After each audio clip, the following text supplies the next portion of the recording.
আসসালামু আলাইকুম এভরিওয়ান, সবাই কেমন আছেন? সুজি ও ছানার রসগোল্লা আমি কিভাবে তৈরি করলাম দোকানের মতো, সেটাই আজকে শেয়ার করব। সুজি ও ছানা দিয়ে রসগোল্লা যদি দোকানের মতো বাড়িতেই বানাতে পারেন, তাহলে কি আর দরকার আছে কেনার? তাহলে চলুন রেসিপিটা কিভাবে তৈরি করলাম সেটাই আপনাদের কাছে শেয়ার করি। মাত্র দুইটি উপকরণ সুজি এবং ছানা দিয়ে তৈরি করুন একদম বাজারের মতো নরম, স্পঞ্জি এবং ফোলা ফোলা রসগোল্লা। আসুন কথা না বাড়িয়ে মূল ভিডিওতে চলে যায়। একটা চুলায় প্যান বসিয়ে দিয়েছি, এরপরে কিন্তু সামান্যতম ঘি দিয়ে দিয়েছি 1 চামচ পরিমাণ। এরপরে সুন্দর করে একটু গরম করে এরপরে আমি সুজিটা দিয়ে দিব। সুজি এখানে নিয়েছি 250 গ্রাম। এটাকে সুন্দরভাবে ভেজে নিতে হবে একদম বাদামি কালার করে, এবং সুজি এবং ঘি একদম মিক্সড করে নিতে হবে। সামান্যতম নুন দিয়ে দিলাম, দিয়ে সুন্দর করে একদম ভেজে নিতে হবে বাদামি কালার করে। ভেজে নেওয়ার ফলে এর স্বাদটা কিন্তু অনেক সুন্দরভাবে বজায় থাকবে।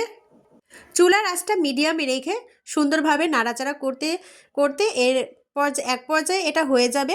এখন সামান্যতম আমি একটু চিনি দিয়ে দিলাম। এটা নাড়াচাড়া করে নেওয়ার পরে আমি কিন্তু এখানে দুধ অ্যাড করব। দুধ দিয়ে সুন্দর করে আস্তে আস্তে এটাকে সেদ্ধ করে নেওয়ার জন্য আমি নাড়াচাড়া করব। দেখুন ভিউয়ার্স, ভিডিওতে যেভাবে দেখাচ্ছি ঠিক আপনারাও এভাবে ট্রাই করবেন। একদম বাজারের মতো নরম, স্পঞ্জি এবং ফোলা ফোলা রসগোল্লা খুব কম সময়ে কম উপকরণেই বানিয়ে ফেলুন পারফেক্ট রসগোল্লা। নেড়েচেড়ে সুন্দরভাবে একটু হালুয়ার মতো তৈরি করে নিতে হবে। নাড়তে নাড়তে কিন্তু প্যানের গা ছেড়ে আসবে এই হালুয়াটা, তখনই কিন্তু পারফেক্টভাবে হয়ে যাবে। ভিডিওটি এতটুকু স্কিপ করবেন না, পুরো ভিডিওটায় জুড়ে থাকবেন, তাহলে পারফেক্টভাবে আপনিও তৈরি করতে পারবেন। এই সুজির হালুয়াটা একেবারে নরম কিংবা একেবারে শক্ত করা যাবে না, মিডিয়ামভাবে রাখতে হবে। আমার হালুয়াটা তৈরি হয়ে গিয়েছে, আমি কিন্তু এটা উঠিয়ে নিচ্ছি। দেখুন একদম একটু শক্ত শক্ত হয়ে গিয়েছে। আমি এটা বেড়ে নিচ্ছি। এক সাইডে রেখে আমি এখানে ছানা অ্যাড করব। এর জন্য কিন্তু আমি দুধটা ভিনেগার দিয়ে কাটিয়ে তারপরে কিন্তু আমি এখানে ছানা তৈরি করে রেখেছিলাম, সেটা আমি এখানে অ্যাড করলাম। ছানাটা কিন্তু সুন্দরভাবে হাত দিয়ে মেশ করে নিতে হবে, নইলে কিন্তু সুজির সঙ্গে এটা অ্যাড হবে না। এর জন্যই কিন্তু দেখুন ভিডিওতে যেভাবে প্রসেসটা দেখাচ্ছি ঠিক আপনি এভাবেই ট্রাই করবেন। এই যে সুন্দরভাবে হাত দিয়ে এটাকে মেশ করে নিতে হবে, এবং সুজিটাও এইভাবেই মেশ করে নিতে হবে। পুরো উপকরণগুলোই ভালোভাবে মেশ করে নিতে হবে। যদি ভালোভাবে মেশ করা না হয় তাহলে কিন্তু এটা সাদা সাদা অংশটা দেখা যাবে। এজন্যই কিন্তু পুরোটাই মেশ করে নিতে হবে ভালোভাবে। একটু সামান্যতম হাতে কিন্তু আমি ঘি নিয়ে নিয়েছিলাম, নিয়ে তারপরে কিন্তু এই পুরোটাই আমি ভালোভাবে মেশ করে নিচ্ছি।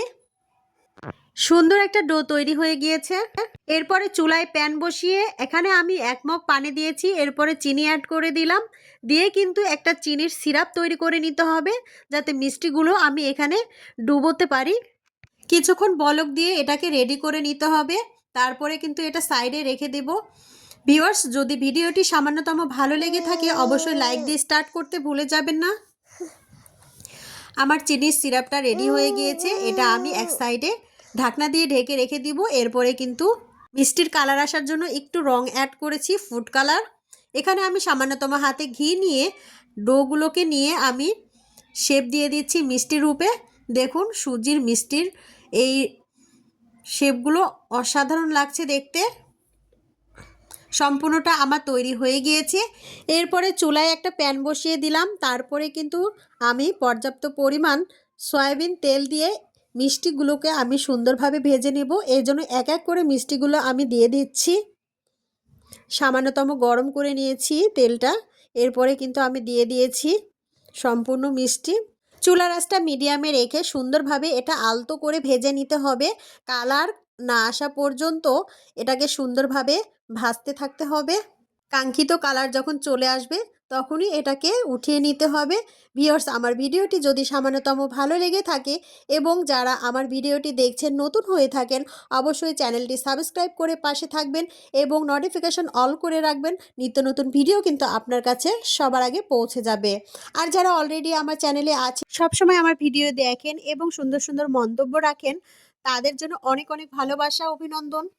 প্যানটাকে আমি হাতের মুঠোয় নিয়ে সুন্দরভাবে কিন্তু গড়িয়ে গড়িয়ে এটাকে আমি ভেজে নেব, সুন্দরভাবে ভেজে নেব।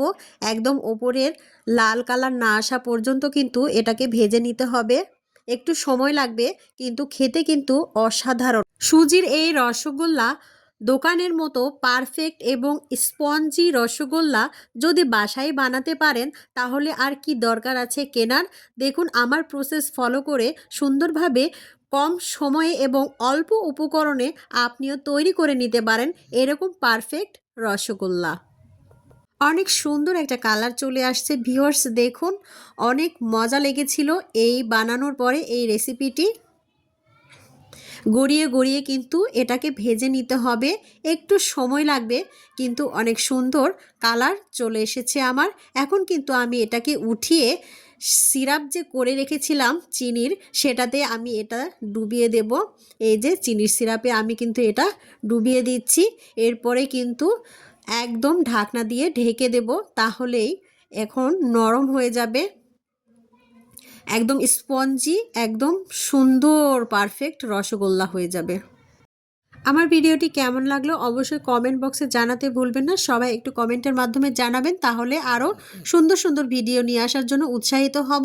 দেখুন কত সুন্দর একটা কালার চলে এসেছে, আপনারাও এভাবে ট্রাই করবেন, খুবই ভালো লাগবে খেতে। আমার প্রসেসটি ফলো করে যদি বানাতে পারেন তাহলে আর কেনার দরকার নেই, টাকা নষ্ট করার দরকার নেই। অল্প উপকরণে কম সময়ে আপনি বানিয়ে নিতে পারেন এরকম পারফেক্ট স্পঞ্জি ফোলা ফোলা রসগোল্লা। দেখুন আমি একটা সার্ভ করে দেখাচ্ছি কতটা স্মুথ এবং পারফেক্ট হয়েছে। সবাই ভালো থাকবেন, সুস্থ থাকবেন। আল্লাহ হাফেজ।